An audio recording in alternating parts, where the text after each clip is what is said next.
My name is Suzanne Strom, and I'm one of the principal investigators of this research project, and I study the ecology and oceanography of the phytoplankton and microzooplankton.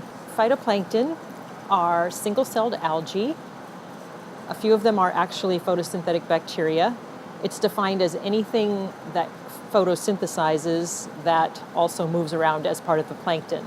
It's all the green material that is the whole base of the food web. And then I also study the next level up in the food web, which are the major consumers of the phytoplankton, which are themselves single-celled organisms.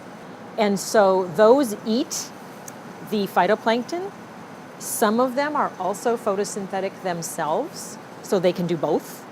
They can act like a plant and like an animal in the same tiny cell, and they actually have a whole bunch of different strategies for doing that. So the sort of the workhorse of the study of phytoplankton is measuring their chlorophyll content. So the chlorophyll is the pigment that makes them green, and it's the major pigment that they use to capture sunlight and turn it into the energy that they can use to grow from carbon dioxide and nutrients.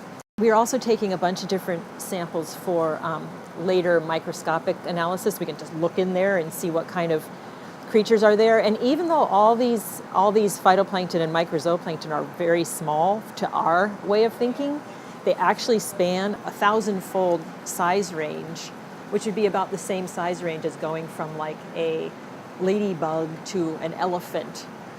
So obviously you couldn't study ladybugs with the same tools that you study elephants with. And so similarly, this whole community that we're looking at, we have to take multiple kinds of samples for multiple kinds of microscopy in order to be able to get at all the different parts of it.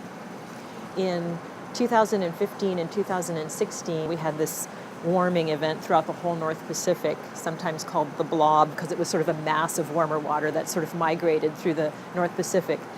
And we were doing our Seward line cruises during that time period. And what we saw was when the water was anomalously warm, the community of organisms that I'm describing to you, the phytoplankton and the microzooplankton, shifted to different species that were much, much, much smaller on average in size. When it shifts to smaller phytoplankton and microzooplankton, the copepods and the euphausiids cannot eat those directly. So now you have to add a couple more levels into the food chain in order to, so a tiny phytoplankton has to be eaten by a somewhat larger protist that has to be eaten by maybe another larger, even larger protist, and then maybe a really small copepod can eat that. So now you've got 4 or 5 levels in the food chain where before maybe you had 1 or 2.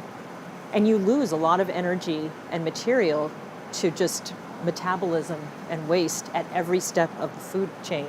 So now your primary production that you have at the base gets lost more and more and more before it gets up to something big like a fish or a krill.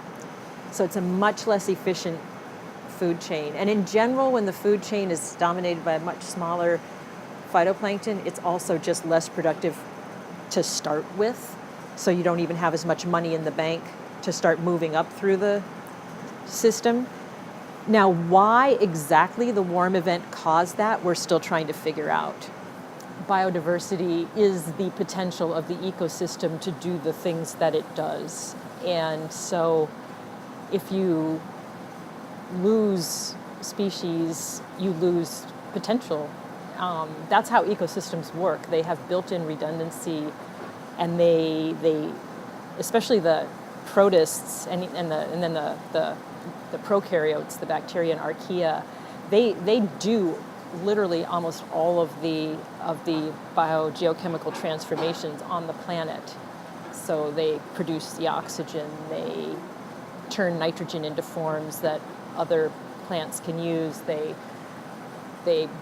make metals available for all the enzymes that all the organisms on Earth need, et cetera, et cetera. Studying and understanding that lets us understand what I just said, that it's essential to the functioning of the planet as we know it. And then one of the things that we're specifically looking at in this new program, this LTER program, is the potential for the species assemblages that we have in the Gulf of Alaska to contribute to the resilience of that ecosystem, which means its capacity to recover from stress. So resilience means, okay, something happens to perturb the system, like the worm event that we had, and the system may change in response to that, but does it come back? Just like if a person is resilient, they may have a real big trauma in their life and it may affect them really strongly, but can they come back? Can they bounce back? In a way, we are looking at biodiversity in a couple of different contexts as the underpinning of the resilience of this ecosystem. We're not really going after a description of the complete biodiversity of this ecosystem, but we're going after how does some of the diversity that's within this system, like that nutritional diversity I talked about in the protists, how does that build in resilience? And then the final piece I would say is why is it important to study biodiversity is because it's beautiful. And beauty is worth study.